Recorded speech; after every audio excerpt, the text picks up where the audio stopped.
semanas una profundización de la agenda en materia de seguridad pública, con la sesión que se hizo hace 3 semanas, donde se abordó y se aprobaron aproximadamente 40 iniciativas en la materia, en un rubro en el que el Estado municipal tiene potestades limitadas, aunque si señalamos nosotros, riquísimas también, ¿no?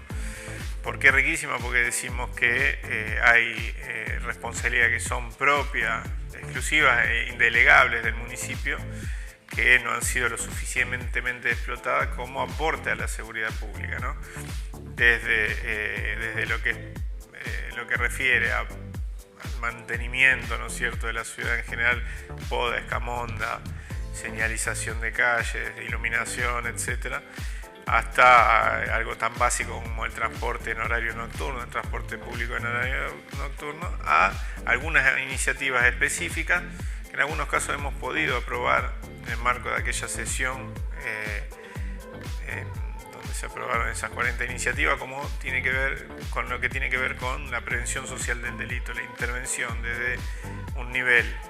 municipal, específicamente en lo que tiene que ver con los jóvenes en conflicto con la ley penal y una perspectiva de incorporación socioeducativa, laboral, ¿no es cierto?, al mundo del trabajo, al mundo educativo, a distintos mecanismos de integración social, ¿no? Dicho todo esto, creo y sostengo firmemente que la crisis en materia de seguridad pública que atraviesa la provincia es una crisis que ya lleva varios años, y que tiene que ver también, y entre otras cosas, con que en la provincia de Santa Fe algunos delitos gravísimos, delitos contra la integridad física, contra la persona, contra la vida, no tienen correcta sanción, ¿no? Es decir, de 10 homicidios que se cometen en la provincia de Santa Fe, solo 2 llegan a ser esclarecidos y castigados.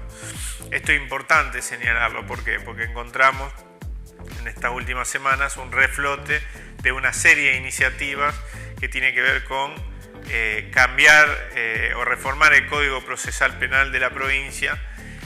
iniciativas que en su momento impulsó el senador Enrico en el Senado provincial, y que durante los 4 años anteriores, cuando tocó ser legisladores, logramos que no se aprobaran porque no tenían absolutamente nada que ver con la resolución del problema de seguridad pública en principio, y porque en segundo creemos nosotros que lo van a agravar en caso de avanzar y de aprobarse. ¿Por qué? Porque en realidad todos estos cambios del Código Procesal Penal, de la perspectiva que lo plantea hoy el Ejecutivo Provincial, el senador Enrico, etc., lo único que hacen es fortalecer a la policía de la provincia de Santa Fe y la discrecionalidad en los procedimientos que llevan adelante. Es decir, pasar de algo además que es inconstitucional, porque la Constitución expresamente refiere a que no se puede pasar más de 24 horas sin poner a disposición de un juez a un detenido, estirarlo a 72, a 96,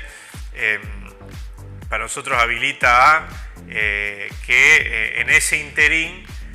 las fuerzas de seguridad que tenemos, no las ideales, las que deseamos, la que tenemos, que es la policía santafesina, la policía de Hugo Tognoli y de Cristian Sola, las empoderemos y le permitamos que en ese lapso de tiempo que retienen a una persona puedan utilizarlo para la coacción, para el poner a delinquir en función de sus intereses, es decir, para gestionar la violencia y el delito en los barrios de la ciudad de Rosario, la ciudad de Santa Fe, etc. La ley de policía judicial no se ha avanzado un ápice, bueno, ahora la anuncia el gobernador como una gran novedad que se va a avanzar, esperamos que así sea. Pero esto permitiría sacar de las manos de la policía de la provincia de Santa Fe la investigación de los delitos complejos, que hoy es la herramienta, la única que tienen los fiscales para operar sobre este tema, es esa herramienta, la policía tal cual hoy la conocemos, y ponerla en manos de una estructura jerarquizada, capacitada, que incluya peritos de todo tipo, que incluya científicos, que incluya agentes, ¿no es cierto?, en la calle, que tienen que ver exclusivamente con la investigación de los delitos complejos, estamos hablando de los delitos penales, ¿no? Y después el cumplimiento de la ley 12.521 de la última etapa del gobierno de Bey, que refiere a la gestión de la policía de la provincia de Santa Fe, al personal policial, una ley que entre otras cosas promovía la concreción de tribunales civiles para los ascensos y que va en el sentido de que la gestión cotidiana de la fuerza, los premios, los castigos, los ascensos, los traslados, las investigaciones internas frente a la comisión de alguna falta o ilícito, es decir, la gestión cotidiana de la fuerza vaya quedando en manos del poder civil para limitar el autogobierno, ¿no? No existe el autogobierno por sí solo, siempre es un autogobierno policial consentido por el poder político, ¿no? Pero bueno, abordar todos estos temas implica abordar dos corporaciones y reformar dos corporaciones, la justicia y la fuerza de seguridad. En general a la política le resulta más fácil hablar de monto de pena, hablar de cuestiones que no impactan directamente en la seguridad pública, sino en todo caso en la política penitenciaria, etcétera, que abordar el nudo de la cuestión, el nudo gordiano de la cuestión, que es la investigación criminal, ¿no? Vamos a presentar el tercer informe del Observatorio Social de Transporte. Es un informe que consta de dos aspectos. Este informe lo vamos construyendo con un observatorio que armamos con distintas asociaciones civiles abocadas al tema del transporte, más nuestro equipo de trabajo legislativo, y lo que hace es, por un lado, relevar información oficial en la materia. La única información oficial es la que el ente hace pública, ¿no es cierto? Y en lo que refiere a información que no es publicitada por el ente o que queremos contrastar con muestreos, precisamente es a través de mediciones propias que hacemos en la calle. Elegimos determinados días de la semana para hacer muestreos en rangos horarios aproximadamente de 5 horas. Durante 5 horas medimos todo lo que tiene que ver con frecuencia, regularidad, unidades con aire acondicionado, unidades adaptadas, y después lo hacemos público, ¿no? En este caso, el tercer informe toma aspectos que tienen que ver con los números oficiales en lo que refiere a unidades adaptadas para personas con movilidad restringida. Hoy nos encontramos con que el pliego establecía que para esta etapa, para el 2015, en realidad se ha extendido un poco más hasta que entre en vigencia el nuevo pliego, hasta que sea confirmada la licitación,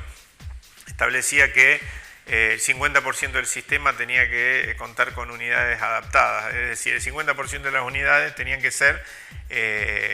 amigables para personas con movilidad restringida, es decir, de piso bajo,